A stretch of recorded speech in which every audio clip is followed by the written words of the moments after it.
Hello and welcome to this special edition of Something Rhymes with Purple. This is the podcast, as most of you will know by now, that is very much about language, how we use it, why we use it, and where the words that we use come from. I'm Susie Dent, and with me, as always, is the wonderful Gyles Brandreth. Hi, Gyles. Hello, it's good to be with you again. You're in Oxford, I'm in London. How this works normally is we and the team, Harriet, our producer, we bounce ideas around. But this week, Susie said, I want to talk about Toni Morrison. And I didn't say to her at the time, I said, I don't know much about Toni Morrison, though I didn't tell you, which I will confess to now, that I did actually meet her many years ago. Many years ago, before she was famous, really. I met her, I think, maybe possibly more than once, because I knew people in publishing, and I was in the States during my gap year towards the end of the 1960s, and then in the early 1970s. And I met her once because I was introduced by a lovely academic called Sidney Ramey. She introduced me to her. I think she was working at Random House, where this was before I think her novels were published, where she simply was an unusual figure because she was the first black editor there. Yeah. So I really don't know much about her, but I do know that famous, of course, as an editor, as a novelist, and as a poet. And I know her poetry. But I'm hoping you've chosen her for a special reason, and you're going to tell us why. Yes. Last Wednesday, so the 8th of March, was International Women's Day, but the whole month of March is, in fact, Women's History Month. And so I wanted to choose somebody who has done so much for language, for the English language, and sort of dug almost more deeply and more profoundly than anyone I think I've ever read. I became aware of her because I was lucky enough to go to Princeton University for 3 years, actually, to do a master's in German, actually. But she was very much a name at Princeton. Having gone to Howard University and Cornell University herself, she taught at Howard in the 50s and 60s, as you say, then became a fiction editor at Random House. And in 1989, she joined the faculty of Princeton University, and the buzz and the excitement of having there. And it wasn't just a initial buzz. I mean, I wasn't actually there when she arrived. I went there in 1991. But it was just a continuous sort of joy that someone so amazing was just there. I mean, she really was the sort of, for me anyway, the figure, and for a lot of other people as well. And the other reason I wanted to choose her, Gyles, is that she won the Nobel Prize for Literature in 1993. And she delivered a speech which is possibly the most exquisite speech on language that I have ever had the pleasure of reading. It is it's astonishing. The way she writes is extraordinary, and the way she views language is also extraordinary. And I'll dip into it in a minute once we've talked about her poetry, because you're right, she's not just a novelist, she was also a writer of poetry. Can you, before we do that, just give us a flavour of when she was born, when she died, just give us some context? Yes, so she was born on February the 18th, 1931 in Ohio, and she died on August the 5th, 2019 in the Bronx. She was particularly celebrated for her exploration, really, of the Black female experience. And she grew up in the American Midwest, and her family had an intense love for and an appreciation of Black culture. So you can tell both implicitly and explicitly that she draws on the folklore and the storytelling and the songs of that culture, which she obviously listened to throughout her childhood. So she was steeped very much in that tradition, and it is carried through in all her work, really. Then, as I say, she went to university at Cornell and Howard University. She then taught at Texas Southern University, fiction editor at Random House. She was the first female Black editor there. And then, as I say, joined the faculty of Princeton, and she retired in 2006. And she won all sorts of prizes for her poetry, for her novels, for her non-fiction writing. She was extraordinary. I've got one of my favourite poems of hers here, which I thought I would read to you, and maybe, well, you can see, is it one of your favourites too? Yeah, absolutely, yes. It's called Someone Leans Near. Someone leans near and sees the salt your eyes have shed. You wait, longing to hear words of reason, love or play, to lash or lull you toward the hollow day. Silence needs your fear of crumbled star ash sifting down, clouding the rooms here. You shore up your heart to run, to stay, but no sign or design marks the narrow way. Then on your skin a breath caresses the salt your eyes have shed, and you remember a call clear, so clear you will never die again. Once more you know you will never die again. It's beautiful, isn't it? And actually listening to you read it there, I realised that almost the double meaning that the poem has in some areas, because silence needs your fear. Obviously, as you're speaking that out loud, I think I would interpret that as silence requiring your fear. Yeah, exactly. But it's kneading as in kneading dough, isn't it? K-N-E-A-D-S. Yes. And that, for me, has particular resonance because it's all about, someone leans in and sees the fact that you've been crying and you long to hear the words of reassurance and you long to hear someone sort of say, look, be logical, be rational, this is going to be okay, to lull you towards the hollow day. But there's silence and it needs your fear as if it's kind of, just moulding it and manipulating it and doing nothing to sort of allay it. It's just giving it different shapes. So the kneading I've always read that way, but actually it's interesting to read it the other way as well. Why does it speak to you? Well, just I think for those very reasons, which is that, for sorrow and for melancholy, that some people need almost a companion in their melancholy. So they need someone to come in and sit with them and accept that melancholy and say, I'm very sorry, but not do anything to fix it. Whereas I am very much a person that wants to go right in and say, it'll be okay, and I'm going to make it okay. So there are fixes in life. And I think for me, what really struck me was this.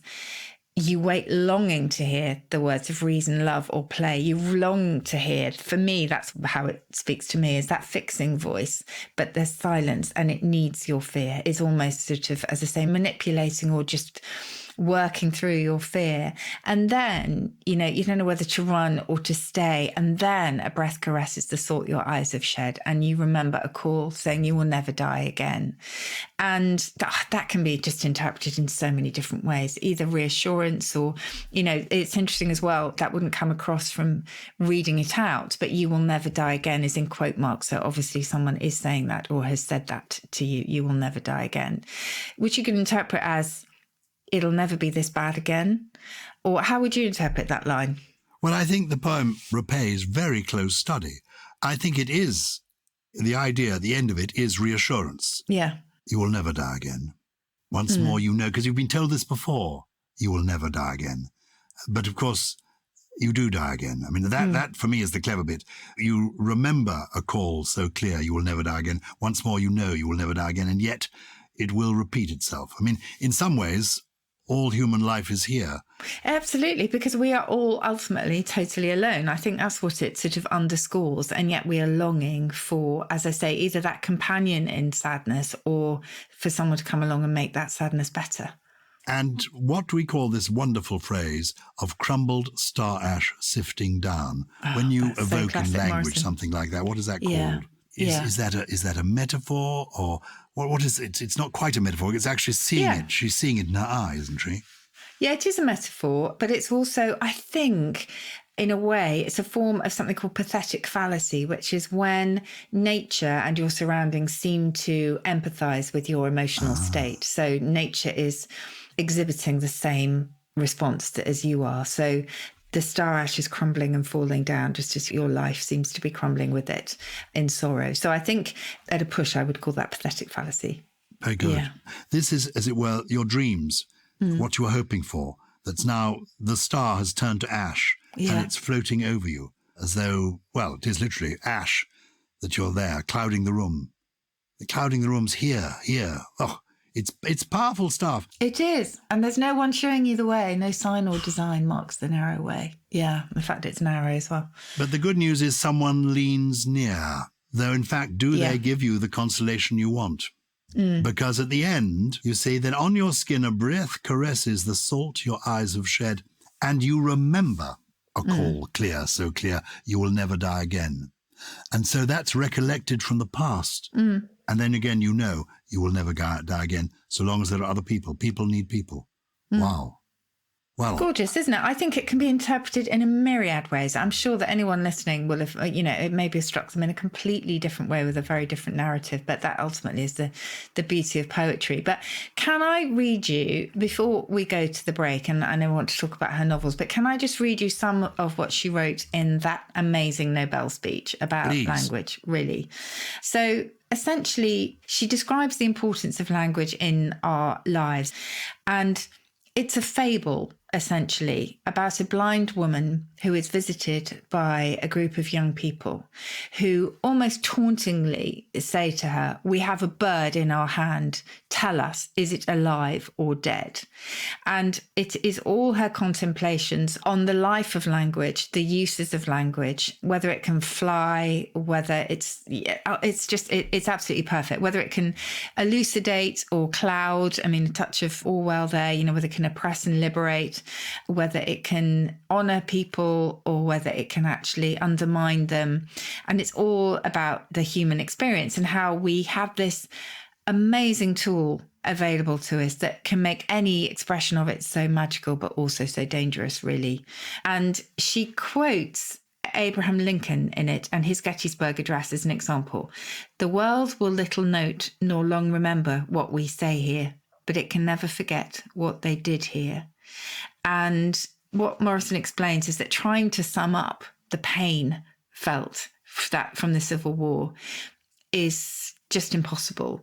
And so instead, Abraham Lincoln has focused on the impossibility of capturing that and kind of talks about how it's going to linger in our memory, and do we need to articulate it, or will it kind of persist in a more sort of profound way? And then she says, and listen to this is just perfect. "We die," Morrison says, "that may be the meaning of life, but we do language. That may be the measure of our lives." Oh, it just gives me goosebumps, really. Because it sums up also what you and I, in a way, believe. Yeah. That it's the language, it's the words that will last. Yeah. When the life has gone, I mean, think of William Shakespeare. This is the 400th anniversary of the publication of his plays, all his plays in that first folio for the first time. Whatever happened then, they're still there. Yeah. And listen to this. This for me is just such a lovely demonstration of how Morrison uses language, and you'll find this gift, a perfect gift throughout her novels as well. So again, she's talking about language. Language can never pin down slavery, genocide, war, nor should it yearn for the arrogance to be able to do so. Its force, its felicity is in its reach towards the ineffable. Be it grand or slender, burrowing, blasting, or refusing to sanctify, whether it laughs out loud or is a cry without an alphabet. The choice word, the chosen silence, unmolested language surges towards knowledge, not its destruction. But who does not know of literature banned because it is interrogative, discredited because it is critical, erased because alternate? And how many are outraged by the thought of a self-ravaged tongue?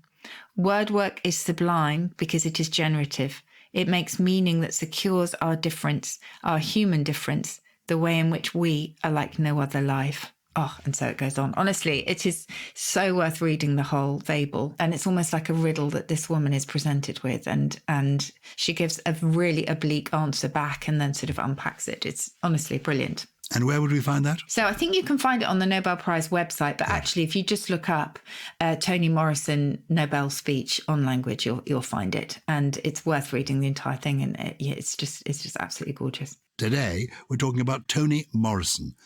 I don't think that was her original name, was it? I think that's her sort of nom de plume.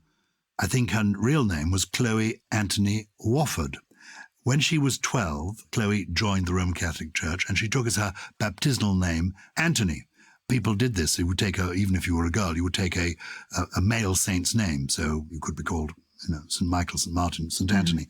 But she then became known as Chloe Anthony Wofford. And she changed it to Toni when she was at university because apparently people really struggled to pronounce Chloe. So she married Howard Morrison, hence the Morrison bit. But yeah, Chloe was changed to Toni.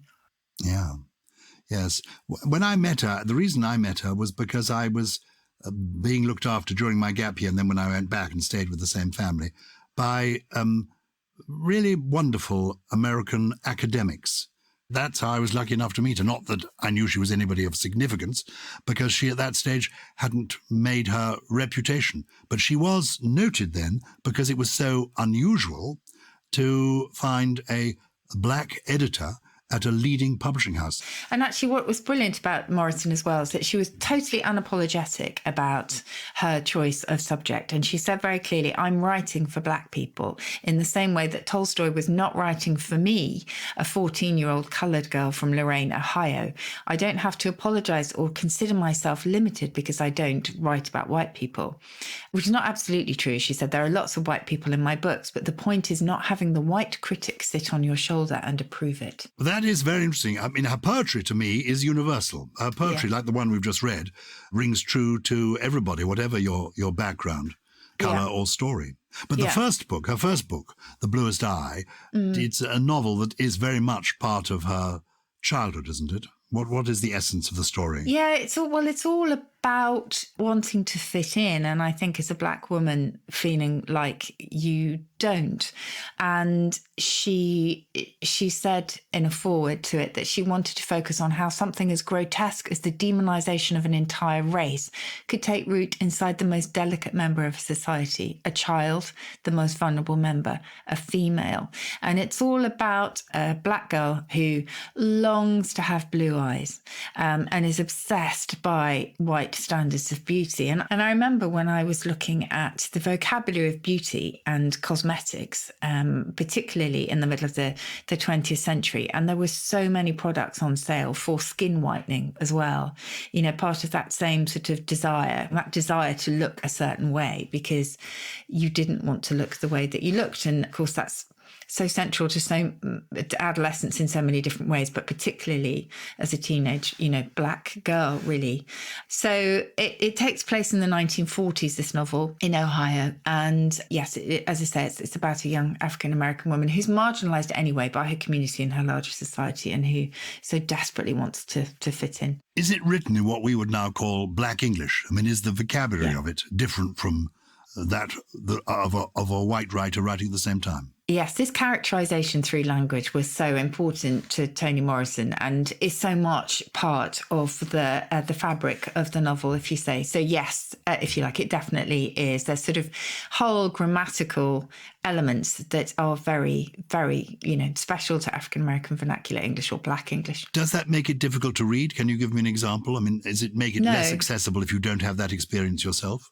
No, I don't think it is, actually. A quote here, I don't know what I'm supposed to be running here. I can't do the accent, I apologise. I ain't supposed to have nothing. I'm supposed to end up in the poorhouse. So no, it's both orthographical, so, you know, you can see it from looking at the page, but also particularly when it's read out. And, you know, and it's still there. I had a great discussion, actually, with Levi Roots the other day, who was a guest on Countdown. Levi, what a man.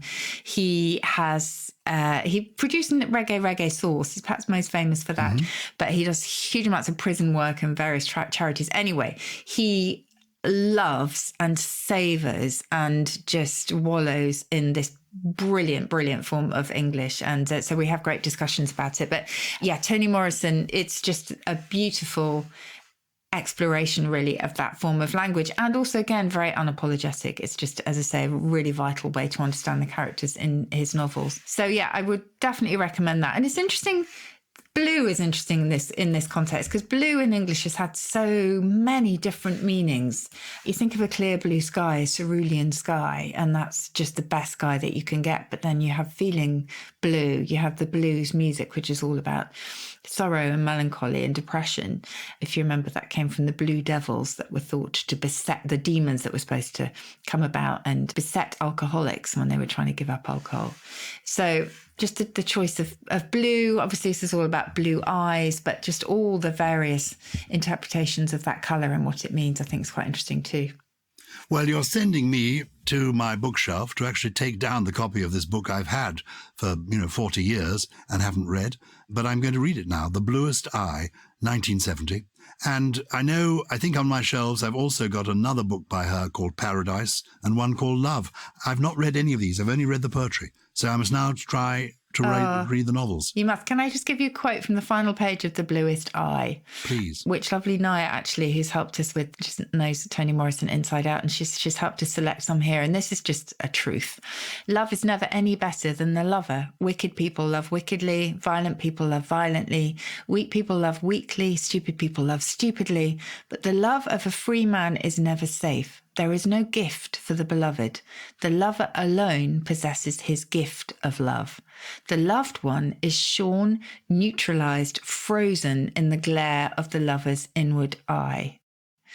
So that idea that actually receiving love, actually, it almost brings along stasis. You can't budge from that, idealized view of yourself. And do you remember actually when I think was it Sylvia Plath was saying very much the same thing when we read one of her poems, that the male gaze particularly is unwavering. And if there is an idealized view of you, it'll stay there. But actually that's horrible because it means you can't grow. So I really like the idea that the person who's being loved, it's not there as a gift. It's the lover alone that possesses the gift of love and who has that freedom. Good. Well, very intriguing. And if out there you've got another writer that you think we should be talking about, whose language or story is particularly intriguing, do let us know. Keep in touch. It's purple@somethingelse.com. Have we heard from people this week? We have, from Connor Dowd. Of County Cork. I'm going to be visiting County Cork soon, Susie. Oh, good. My wife's family, they come as well as from South Wales. They also come from County Cork. Ireland, amazing. Yeah. So anyway, hi, Susie and Gyles, writes Connor. Love the show. I'm a long-time listener from the first episode. Well done. You've aged during this, haven't you, Connor? Anyway, 2 questions, please. What's the origin of the word dint in the phrase by dint of? Oh, that's good. And what's the origin of the phrase rank outsider? And what does the rank here simply mean? Okay. Okay. Well, I'll start with the by dint of.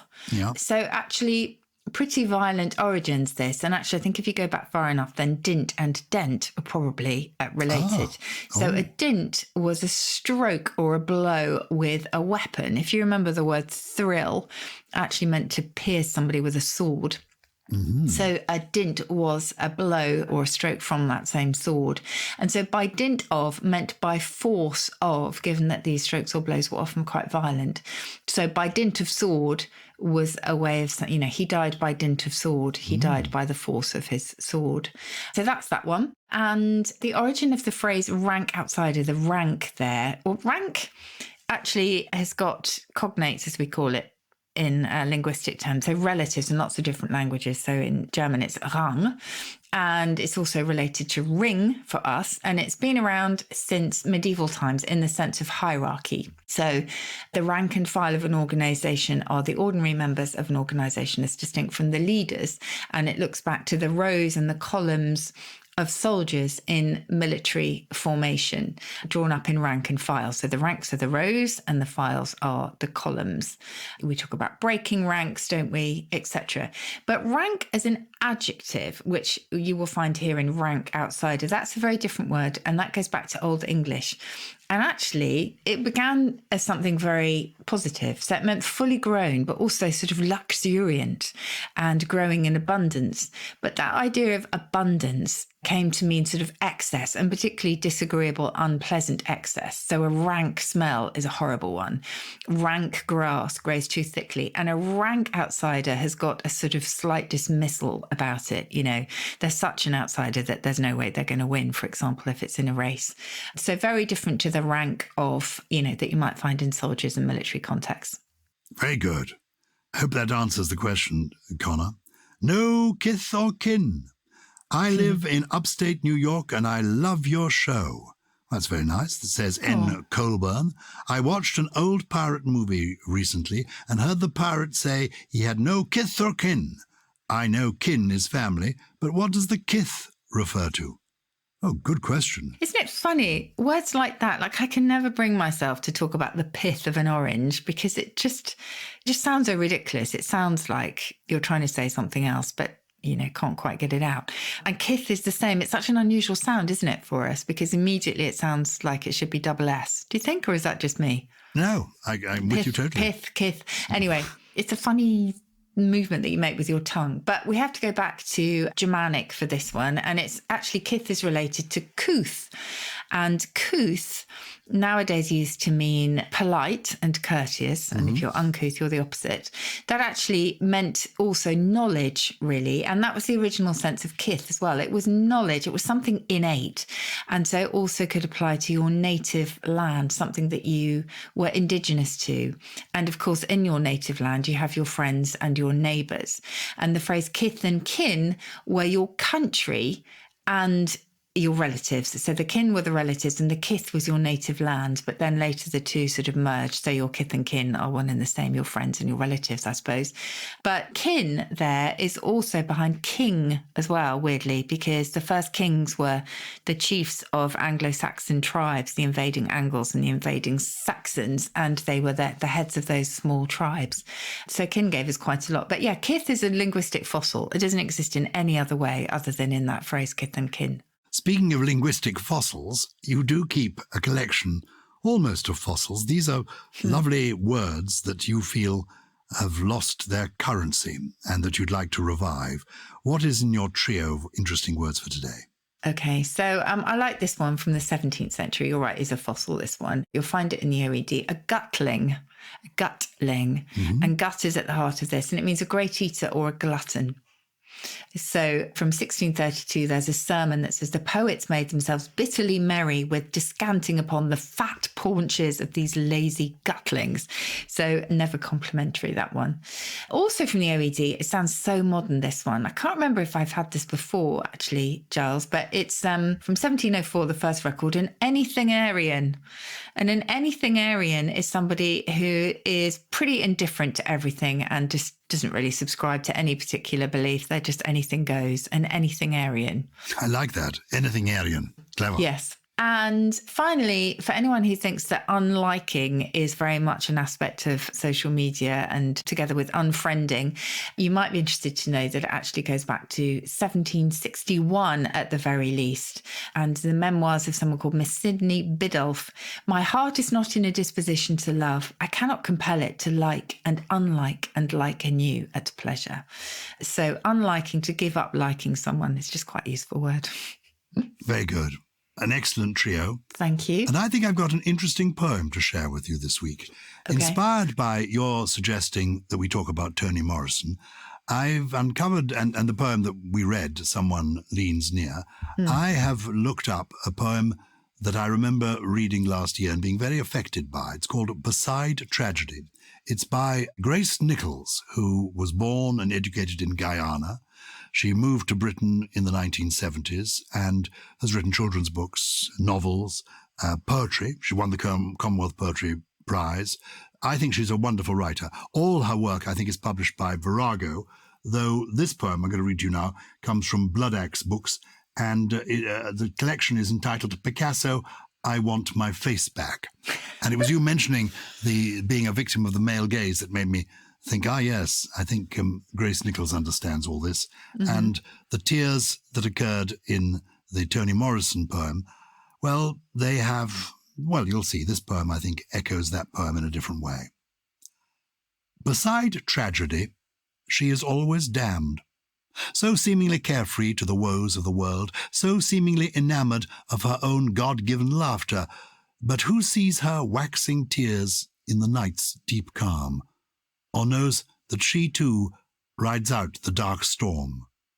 Who hears her whisper, "O tears, you too stem from the gift of salt"? Oh, yeah. Really similar, isn't it? It's an interesting one, isn't it? Yeah. And it's part of a series of poems inspired by the famous painting that Picasso did of Dora Maar, who was Picasso's muse and mistress, and the inspiration of a painting that I'm sure many people would recognize called The Weeping Woman. Okay. And what Grace Nichols tries to do is get inside the head of that weeping woman and actually tell the world, and Picasso, if he's listening in heaven or hell, whatever he is, what was going on inside her head. Anyway, wonderful. So it's self-reclamation for women. Well, absolutely. I'm going to just add one lovely quote from that Nobel speech, actually, from Toni Morrison, who says, "Tell us what it is to be a woman so that we may know what it is to be a man. What moves at the margin, what it is to have no home in this place, to be set adrift from the one you knew. what it is to live at the edge of towns that cannot bear your company. And amazing. She's amazing. She is amazing.